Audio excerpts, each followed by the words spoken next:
Bonjour à tous, bonjour à toutes. Maître Salomon, je suis de retour. Toutes mes excuses pour tout ce long silence, simplement parce que j'étais occupé par des voyages à l'étranger, par des missions qu'on me confie dans mon propre pays. Les vidéos vont reprendre, ça va reprendre, mais j'ai décidé de faire cette vidéo. Vous savez, dans la vie, il faut qu'on apprenne à se connaître. Je suis Maître Salomon. Alors, nous sommes aujourd'hui le 22 octobre, jeudi 22 octobre 2020. Le sujet particulier de cette vidéo, c'est qui est Maître Salomon, qui je suis, qui est en réalité votre interlocuteur. Je suis ivoirien, je suis de nationalité ivoirienne, je suis né de pères et de mères eux-mêmes ivoiriens. J'ai fait l'école primaire, j'ai fait des études secondaires comme tous les autres enfants africains. Et à la suite de ça, je me suis vite lancé dans une formation professionnelle. D'abord, je me suis lancé dans la formation informatique. Je l'ai toujours dit sur mes sites internet. Je suis informaticien de base. Je me suis lancé dans la formation informatique. Et ensuite encore, je me suis lancé, n'est-ce pas, dans la formation commerciale qu'on appelle le marketing management communication. Donc, j'ai fait ces deux formations professionnelles. Et, n'est-ce pas, mon objectif était de me lancer dans la vie active. Et donc, c'est pendant cette formation, qui était la deuxième, la formation en management marketing, un de mes amis qui est canadien, Jack, un Canadien, un Américain, m'a conseillé, n'est-ce pas, de laisser cette formation ou bien d'abréger cette formation pour faire, n'est-ce pas, une formation en astrologie. Selon lui, il y avait beaucoup d'informaticiens en Afrique déjà. Il y avait beaucoup de commerçants, il y avait beaucoup de marketeurs, il y avait beaucoup de communicateurs. Tout ça, l'Afrique avait déjà tous ces professionnels-là. Et du coup, il m'a conseillé, il dit, écoute, tu es mon ami, je vais te donner un bon conseil. Il fallait étudier l'astrologie. Tu vas mieux servir ton pays, tu vas mieux servir le continent africain et tu vas mieux servir, n'est-ce pas, le monde entier. Et c'est comme ça, je suis allé en Inde pour, n'est-ce pas, faire une formation en astrologie. La formation a duré 12 ans. Et c'est pendant cette formation que la crise ivoirienne, la crise que mon pays a connue dans les années jusqu'à 2000, je ne sais même plus exactement quelle année, 2004, 2005 jusqu'à 2010, c'est, n'est-ce pas, pendant ma formation, cette crise a éclaté et il y a eu une guerre civile en Côte d'Ivoire. Je ne peux pas faire les détails de cette guerre civile, mais cette vidéo, c'est pour vous parler un peu de moi. Je suis quelqu'un, depuis l'école primaire et depuis même le collège, j'ai fait le lycée classique et moderne 1 de Daloa. Depuis ce lycée, j'ai milité dans les associations caritatives, j'ai milité dans les ONG, j'ai milité dans les associations pour l'aide aux prochains. J'ai toujours été là pour aider l'autre, pour aider mes amis, pour aider les filles, pour aider les gens qui... Pourtant, je suis pas riche, je suis né d'une famille pauvre comme tout jeune Africain, mais j'ai été toujours attiré par l'aide pour le prochain. J'ai toujours aidé mon prochain, j'ai toujours aidé mon voisin. Et donc, connaissant cette ambition, connaissant quand même ce courant qui me traversait chaque fois, pendant la crise ivoirienne, je reviens dessus, je suis revenu au pays et j'ai mis en place une ONG. Cette ONG s'appelle ONG Aide et Instruction.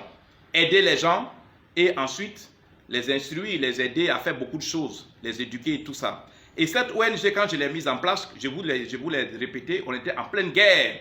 Et c'est cette ONG, n'est-ce pas, qui m'a permis, n'est-ce pas, de sillonner toutes les zones ivoiriennes qui étaient, n'est-ce pas, touchées par la crise ivoirienne. J'ai sillonné les zones de l'Ouest, Diokwe, Bangolo, Fakobli. J'ai sillonné aussi à un petit degré les zones au Nord. Et j'ai secouru, j'ai sauvé, j'ai mis à l'abri et j'ai gardé des enfants, plus de 2112 enfants, dont certains étaient des bébés.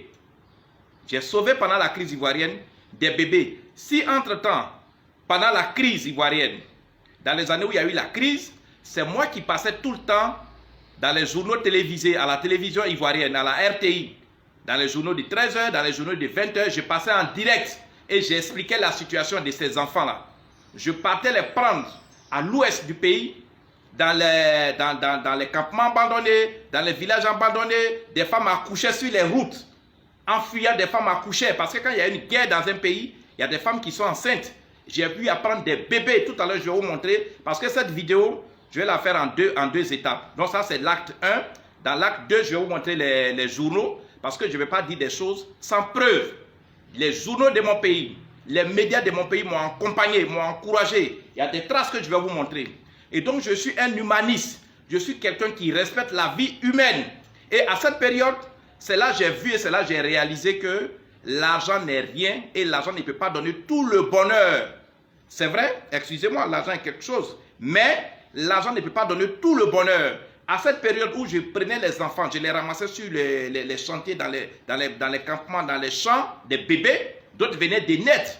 Je vous le dis, je vous le confesse, j'ai eu même à couper le cordon de certains bébés avec leur mère qui étaient décédés. J'ai transporté tous ces enfants en Abidjan. Je suis passé à la télévision ivoirienne, je suis passé dans plusieurs journaux. Mais quand il y a eu ce bruit, plusieurs personnes m'ont approché. Il y a des couples qui sont stériles. C'est là que j'ai vu l'importance d'un enfant.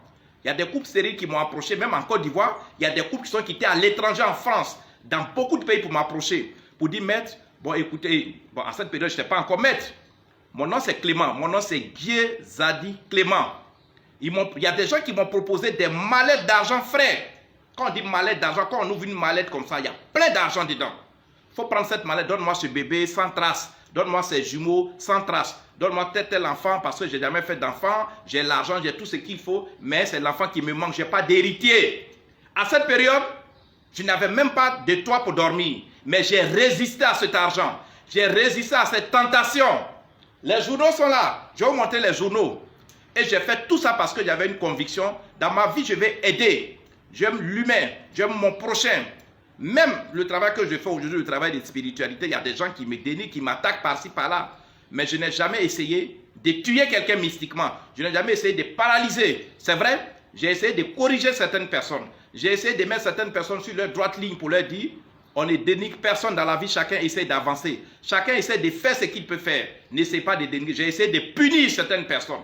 Mais je n'ai jamais tué parce que j'aime la vie humaine. J'ai de l'amour pour mon prochain. J'ai de l'amour pour la vie. Et donc ces enfants, j'ai sauvé 2112 enfants pendant la crise ivoirienne. Je me suis transformé en ONG internationale. Je me suis transformé en ONG sans frontières. Je me suis transformé. Pourtant, tous ces grandes ONG avaient les moyens. Moi, je n'avais aucun moyen. Je n'avais même pas de véhicule. Mais j'ai fait ce travail et j'ai convoyé tous ces enfants. Ces enfants, dans le temps, le gouvernement ivoirien ne s'est pas occupé d'eux. Qu'est-ce que j'ai fait? Je n'avais pas de moyens pour construire un orphelinat. J'ai négocié avec des familles ivoiriennes et j'ai casé tous ces enfants. À l'heure actuelle où je vous parle, 15 ans pour certains enfants, 10 ans pour certains enfants, ces enfants sont encore dans les familles. Et aucun gouvernement ivoirien jusqu'à présent ne s'est encore penché réellement sur les cas.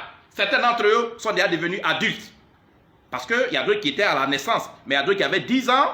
Ceux qui avaient 10 ans, maintenant, ça fait 10 ans, ça fait maintenant, ils ont maintenant 20 ans. Ils sont grands.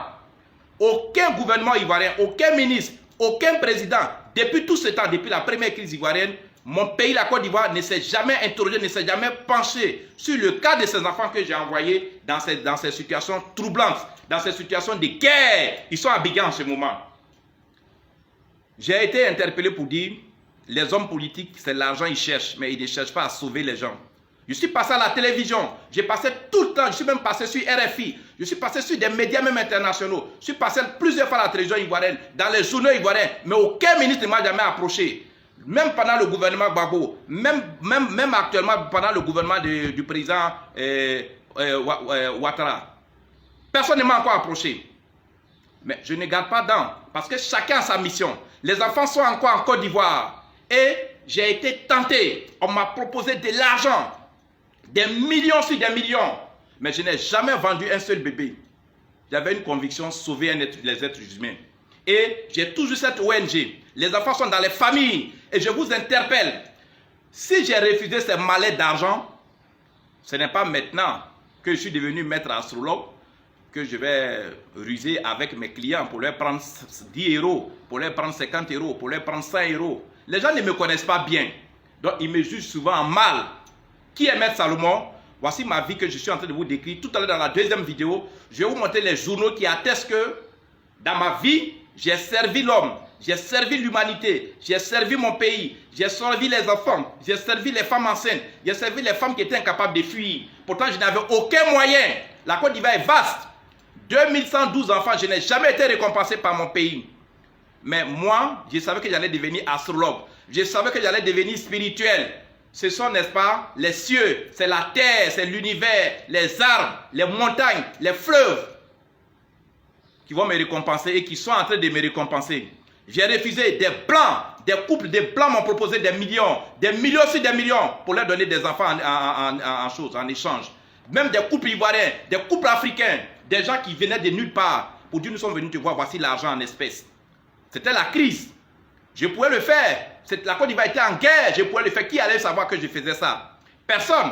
Parce qu'à cette période, comme je l'ai dit, à cette période, le gouvernement ivoirien ne s'occupait pas, ne s'inquiétait même pas de la situation de ces enfants-là. Donc, j'avais tout le temps, j'avais les mains libres pour vendre certains enfants pour que je devienne multimilliardaire. Imaginez-vous, 2112 enfants, même si je vendais même simplement mes 300 enfants, je pouvais faire du trafic d'enfants, je pouvais les vendre. Je ne l'ai pas fait et je lance défi à quiconque. À cette période, les Ivoiriens sont encore vivants. À cette période, je faisais des émissions radio avec la célèbre animatrice qui est décédée, paix à son nom, qu'on appelait Juliette Tanzia. Tous les Ivoiriens la connaissent. Ceux qui sont au courant, si quelqu'un a une fois entendu une nouvelle que j'ai vendu même un seul enfant, vous pouvez témoigner publiquement dans une vidéo et mettez ça sur YouTube pour me confondre. Mais j'ai refusé tout cet argent. J'ai refusé ces liasses d'argent. J'ai refusé ces malais d'argent pour que j'ai ma mémoire propre. Aujourd'hui, je me tape la poitrine parce que l'argent ne peut pas me tenter. La richesse de cette manière ne peut pas me tenter. Alors si j'ai refusé ces mannes d'argent, ces liasses d'argent, alors que je pouvais vendre ces bébés, ce n'est pas à mes clients que je vais soutirer 10 euros, 5 euros. Vous ne me connaissez pas bien. Vous savez que sur Internet, je suis informaticien. Sur Internet, il y a ce qu'on appelle les arnaqueurs d'Internet, qu'on appelle habituellement maintenant les brouteurs. Ils sont dans tous les pays. Quand ils voient qu'une affaire marche, ils rentrent dans cette affaire, ils se déguisent pour escroquer les gens. Je ne suis pas en train de dire que je suis un homme blanc comme neige. Je suis un être humain, j'ai mes défauts. Je peux poser des actes ici et là, qui peut s'apparenter à de l'escroquerie, qui peut s'apparenter à telle ou telle chose, à des abus. Mais le faire de manière consciente, je suis un homme rangé dans ma vie et je ne cours pas après l'argent. Sur cette période, j'allais devenir multimilliardaire. Et je vous précise, à cette période, j'ai croisé le président Gbagbo à 3 reprises. Il m'a reçu publiquement au palais présidentiel en Côte d'Ivoire. Il m'a reçu publiquement et il m'a promis de l'argent. Il m'a promis 50 millions plus une voiture qui devait m'aider à transporter ses enfants. Je n'ai jamais reçu ces dons. Je ne sais pas où ces dons sont rentrés. Tout à l'heure, je vais vous montrer les journaux pour vous dire, je ne suis pas quelqu'un qui court après l'argent. J'ai ma moralité, je veux servir. Et c'est ce service que je apporte à l'humanité qui m'a amené à devenir médium. Et dans la médiumnité, dans ma vie spirituelle, je continue de sauver des gens. Je continue d'aider les gens. Je peux me servir de ma puissance. J'ai été formé et on m'a donné des pouvoirs en Inde. J'ai fait 12 ans de formation. Je peux me servir de ça pour régler les comptes à certaines personnes. Il y a des femmes qui viennent me voir. Il y a des hommes qui viennent me voir pour tuer telle ou telle personne qui est son concurrent, qui est telle chose. Mais je leur ai dit non, on peut résoudre votre problème sans tuer l'autre. On peut vous faire des protections, on peut faire ça, on peut vous faire des désenvoûtements. Vous n'avez pas besoin d'abréger la vie d'autrui. Écoutez bien mes vidéos. J'ai toujours respecté la vie humaine. J'ai toujours respecté l'homme qui est en face de moi. Mais cela n'est pas un signe de faiblesse. Je reviens pour dire, Maître Salomon est ivoirien, il est comme vous. Il est là pour vous servir. Il n'est pas votre ennemi. Il n'est pas là pour se dresser contre vous.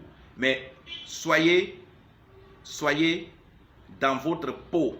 Quand on se confie à un spirituel, quand on se confie à un guide, c'est avec le respect, c'est avec considération. Comme je l'ai dit, cette vidéo va se faire en 2 étapes. Dans la 2e étape, je vais vous montrer les journaux qui attestent qu'effectivement, j'ai sauvé 2112 bébés sans prendre 5 francs. Et ces enfants sont actuellement en Côte d'Ivoire dans les familles d'accueil. Mon gouvernement, mon pays ne m'a jamais récompensé, mais je n'ai pas fait de ça un problème. Je vis toujours et par la fin, je suis devenu astrologue pour servir encore d'autres personnes. Je vous remercie tout à l'heure pour la 2e vidéo, preuve, où je vais vous montrer les preuves avec les journaux. Merci, à tout à l'heure.